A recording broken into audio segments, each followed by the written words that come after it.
dear beloved, Boss Mike Cervera.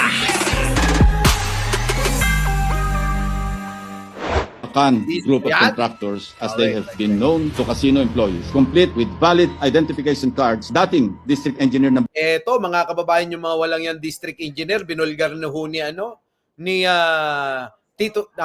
ni Ping Lacson. Oo, ha. Ito yung BGC Boys, mga kababayan. Nagpapatalo ng bilyon-bilyong pera, mga kababayan, sa casino. Antitindi, ano? Oh. BGC Boys, the Bulacan group of contractors as they have been known to casino employees, complete with valid identification cards, dating district engineer ng Bulacan na si Henry Alcantara. OIC District Engineer ng Bulacan, First District, Bryce Erickson G. Hernandez. Malulula tayo sa laki ng halagang naging talo sa casino ng limang ito. 950 million in gross losses, Mr. President. District Engineer Bryce Hernandez, JP Mendoza, 6.7 million pesos in gross losses. Mula August 31, 2023 hanggang April 4, 2024. Sinuwerto nga ba sabay-sabay na nanalo ang mga ito, Mr. President? Nako. O baka naman money laundering scheme? Nako, yan na B nga. as in Oh, ayan na yung sinasabi ko sa'yo kagabi, di ba? Nagkakasino ka ba? Ha? Oo. Paano nila nalalaman yung Ay- natatalo? Ayan, no, tignan mo, yung pinapalabas na nanalo sila, kasi nililinis, yun yung money laundering. Yung kwento natin sa taxi.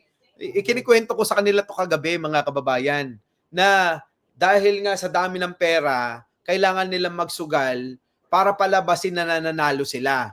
Karamihan nga dyan, mga kababayan, mawalang galang sa PCSO, yung iba, na pagka may nanalo sa loto, mga kababayan, binibili ng mga ganitong klaseng tao. Halimbawa, may nanalo ng 200 million. Bibilin pa nila yun ng with tubo. Halimbawa, 200 million yung panalo mo. Ha? Bibilin yun, dadagdagan pa nila ng 10%, mga kababayan. So, magiging 220 million na yung pera mo na nanalo. Pero, ang lalabas nun, sila yung nanalo kasi yung ticket, binili na nila sa'yo. Ganon. Nagets mo? Puta, ganon ang ginagawa ng mga hayop na yan. Tapos ngayon dito, mas madali, kasi mahirap nga naman manalo sa loto, mag-aantay ka pa ng matagal. Sa casino sila naglilinis, naglalaba. Ang palalabasin, tinaya nila, ipinasok nila yung pera nila, tapos palalabasin na nanalo sila. Nanalo ng daan-daang milyon, ganon. So paglabas nun, may certification yon. Kung iimbestigahan ka, ang mangyayari, malinis na yung pera mo kung ano meron ka. Ito galing sa panalo ko. Panalo ko ito sa casino. Ganon, mga kababayan. Oo, modus yan. Alam mo na. Oh, hindi ko ginagawa yan, ha? Saan mo gagamitin? Kapag nagkakasino ka pala, pag nanalo ka, may certificate ka, pangalan Oo, mo. kapag malaki, yung jackpot, yung mga, Yung pala nalaman ni Ping Lacson. Oo, ganon, ha? Sige na. Ito na. billion, hindi M or million. Chips to cash, 1 billion, 385 million, 360,250 pesos. Ang mag-president. O baka naman ang April 4, 2024. Sinuwerto nga ba sabay-sabay na nanalo ang mga ito, Mr. President? Swinerte nga ba? Sabay-sabay na nanalo itong mga damuhong BGC boys na to. Sinerte. Tingnan mo, ang lalaki ng panalo. Di ba? Tuloy. Hindi ho yan, labayan. O baka naman money laundering scheme. Yan. B as in billion, hindi talaga yan, idol, Pampilokso. Galing. Galing, di ba? Kung ako, mga kababayan, sabi ko sa inyo, Mr. President, pwede na uli ito. Si Ping Lacson tsaka si Tito Soto. Tandem muli. Tandem uli, Ano, mga kababayan? Pwede. Tandem, Tito Soto. At tsaka si Pampilo Lacson, Vice uli si Tito Soto. Presidente natin si Ping Lacson. Putik na yan, mga kababayan ko. Tapos itataas ang kamay ng dalawa na yan. Nasa gitna si Pangulo. Gaganon, Putik na yan, mga kababayan ko. Lakas niyan, maniwala kayo. Ang lakas niyan. M or million. Chips to cash, 1 billion, 385 million, 360,250 pesos. Mag-among sina Alcantara at Hernandez na may parehong level ng pagmamahal sa pera. Kalat na nga ang kanyang mga larawan sa social media dahil sa kanyang kabulastugan. Aba, hindi man lamang nahiyang pumasyal-pasyal sa isang kasino sa Metro Manila hanggang noong September 1, 2025. Habang naghihiring ang Senate Blue Ribbon Committee, si Bryce nasa isang kasino nagsusugal. Sige pa rin. Grabe, oh, kita nyo, kapal ng mukha. Linis nga. Linis nga, nililinis na niya yung pera, mga kababayan ko. Nililinis nila yung pera na ninakaw nila. Biruin nyo, may hearing sa committee ni Marcoleta. Wala pa yatang ano, no? Nakailang hearing ba yung dalawa? Oh, dalawa. Oh, nakadalawang hearing lang. Si Marcoleta wala na. Oh, ayun naman, no? Tingnan nyo si Bryce nagsusugal pa. Tinde, di ba? Ang pagpapasasa ng BGC Boy sa pagwawaldas ng pera ng taong bayan. Walang kahiya-hiya sa katawan. Wala pong konsyensya ang mga ito. Kung garapala ng pagwawaldas ng kaban ng bayan sa mga kasino, lalong garapala ng kanilang pagduduktor ng mga dokumento para makapagnakaw. Grabe. Oh, at kasangkot po mga kababayan, yung pong ilang mga senador at mga kongresista. Ayan po ang katotohanan, ha? Oh, yung mga nagmamalinis diyan, wag na. Wag nyo nang gamitin ang salita ng Diyos. Bistado na. Oh, mag-a-alive-alive, praise the Lord. Nako, laos na. Oo, bistado na yan. Matagal na. Gamit-gamit ang pangalan ni Bro at ni Hesukristo. Ano? Para makakulimbat ng napakaraming kwarta. Oo, grabe. Antindi. Oh, eto pa mga kababayan ko. Oh, nasaan na yung Boss Mike? Oh, tindi ng mga revelasyon ni Ping Lacson na to, no? Mga kababayan, ano? Talagang tumbok na tumbok eh. Opo, yan po kasi ito ho, ano? Kung maglalaba ka ng ninakaw mo na pera sa mga bagito na katulad nila Bryce Hernandez at saka Henry Alcantara, ang pinakamadali yung maglaro sa kasino sila. Opo, ganun po yun. Yung paglalaro ng kasino. Yan po talaga, talagang kailangan nilang gawin dahil hindi nila maitatago yung pera nila. Lalo na sa Bulacan, 'di ba? Kung ibaon nila yung pera nila sa Bulacan, baka mabasa lang dahil din sa kanilang kagagawan. 'Di ba? Kung inayos lang nila yung flood control na maayos, di sana walang pangamba kahit magbaon ka pa ng pera, kahit ibaon pa nila yung sarili nila. Hindi masisira, ano? Oh, yan. Oh, ito naman mga kabayan. Pasok. Ang fake news, sinabi Ito. na PhilHealth mismo, Commission on Audit. Wala po talagang katotohanan iyan. Mag-research Yan, mga kababayan, ngayon, sabi ko nga sa inyo, yung mga DDS, yung pong mga nagpaparamdam na maaari silang tumakbo bilang Pangulo o Presidente, mga kababayan, ngayon pinanggigilan. Ito, si Senator Risa ngayon. Abay, pinanggigilan ngayon ng mga DDS ito. Hinuhukay po, mga kababayan, yung usapin tungkol sa PhilHealth. Oh. Sisimula na naman yung fake news, sinabi na PhilHealth mismo, Commission on Audit. Wala po talagang katotohanan iyan. Mag-research lang sila ng simpleng-simple, lalabas ang totoo. Wala pong katotohanan sa fake news nilang iyan. Ayan, mag-research daw kayo ng bahagyang-bahagya lang. Oo, napakasimple lang naman mag-research, sabi niya. Pero hindi po yun ang punto ko. Ano po? Ang punto ko rito, itong mga DDS, nawala yung kanilang focus kay Pangulo. Para bang sila siguro ngayon napahiya ng husto. Dahil ang ginagawa ni Pangulo ngayon talagang laban kung laban eh. Kumbaga taya pati posisyon sa paglaban niya sa mga sindikato ng pagnanakaw sa gobyerno. Kita niyo ho mga kababayan ko, antindi. Pahiya sila ron siguro kaya wag na tayo diyan, hindi naman natatakbo yan. Hindi naman na natin maaagaw tong pagiging presidente para kay Sara. Malabo na. Kaya focus na tayo sa mga makakalaban niya. Tulad netong si Risa, tulad netong si Vico Soto na baka sakaling ma-approve na mapababa yung edad ng tatakbong presidente, makalaban si Vico Soto, malakas din mga kababayan, takot na ho sila.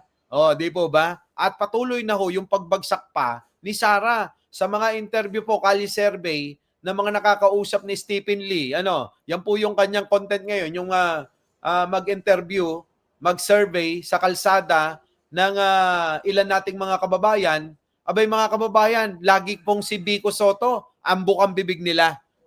Kaya ngayon, ang ulitin ko lang, ang naratibo nila ngayon, pabagsakin lahat yung maaaring makakalaban ni Sara. Putang ina. So, yun mga kababayan, ano po masasabi nyo dyan?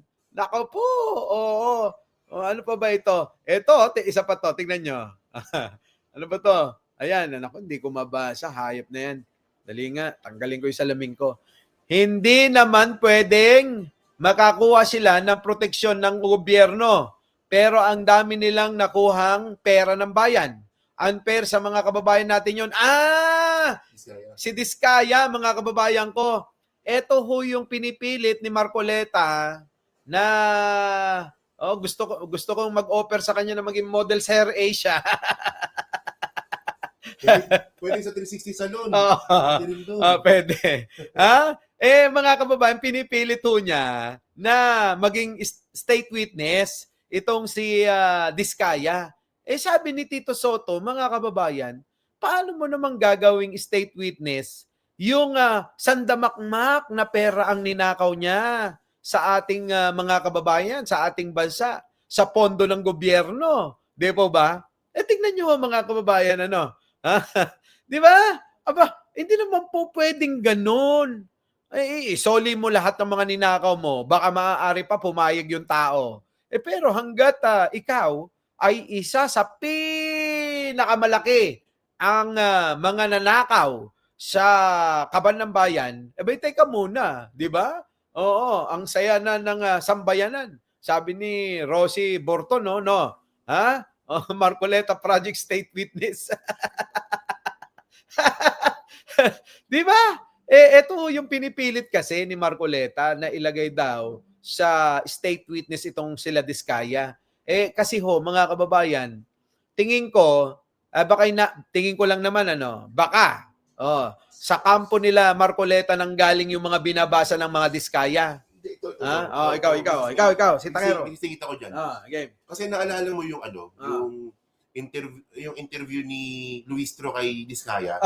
Anong sabi ni Diskaya doon? Kaya lang naman kasi 2022, 2025 yung binulgar nila, pagsuporta daw ito sa presidente. Narinig na natin yan Oo nga. Kay Marcoleta ko narinig yan Kay Marcoleta. Nung nagrally sila dun sa sa Lunete kaya parang sa impeachment ni Sara, di ba? Sabi ni Marcoleta, ayaw namin impeachment kasi ito yung gusto ng presidente. Sinasangkalan yung presidente. So, gano'n na gano'n din yung sinasabi ni Diskaya. Na sinasangkalan niya rin yung presidente. Bakit 2022, 2025 lang yung sinasabi. Diba? Parang nakuha ko yung pattern Parang Marcoleta nga. Di ba? Diba? Kaya kasi pinapanood mo kanina narinig ko Yung pinapanood, yung pinakirinig ko. Yun na nga. Yung para bang, iisa yung litanya. Iisa yung gawin ng pangangatwiran nila. Parang ganon. Tangina. Idol Marcoleta, lang yan naman, mukhang mabibigo mo lahat yung bumoto sa'yo, Siguro, mga kababayan, ang dapat unahin niya, kaysa yan, nakikipagbardago lang ka dyan, unahin mo muna yung pangako mo na 2,000 pababa bill sa kuryente, libre na. Oo, kasi inaantay ng taong bayan yun. Lalong-lalo na si Takero. 2,000 na yung bill ko Nagtipid-tipid pa. Tapos hindi rin pala malilibre, mga kababayan. Yun lang. Payo natin kay Idol Marcoleta. Idol, kaysa naman na nakikibangayan ka dyan, nakikipagbardago lang ka, minsan isipin mo, si Jinggoy, pikon yan. Baka biglang sabunutan ka. Kasama yung anak niya. Baka sabunutan ka ni Jinggoy. Yari ka dyan. Di ba? So ang imbis na, yan ang tupagin mo na. Speaking of Jinggoy, pala tinawag pero si Jinggoy. Ano? Magkaklase daw ng elementary si Bryce at si Redon. Magkaklase. Schoolmate. Oo, si Bryce. at saka si Redon. Redon. Redon. Talaga? Yung chairman nung sa Elementary, pero pakita elementary. Oo, elementary. Wabaw naman eh. Oo, elementary. January. Oh. Classmate ba? O schoolmate lang? Ha? Classmate, schoolmate. Baka schoolmate lang yan. Oo, schoolmate lang siguro. O schoolmate lang eh, no? Oo, schoolmate lang. So, anong issue ni Jinggoy dyan? Wala, may masabi lang. Kasi kinukonekta ni Jinggoy, ano. Wala na, Jinggoy, wag ka nang maghanap ng alibay. Umaming ka na, makukulong pa rin naman eh. Ganun lang yan. O ayaw mo nun? O, ihilingin mo na lang, hilingin ni Jinggoy na, sige, papakulong na ako, pero magkasama kami. Inmate kami ni Bryce.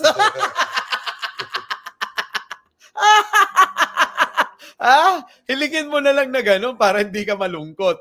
So anyway, mga kababayan, ayan po, wala eh. Itong si Marcoleta kasi kung ano-anong pinaggagawa dyan eh. Di ba? Taas ulit Meralco. Ayan na nga. Wala eh. Di ba?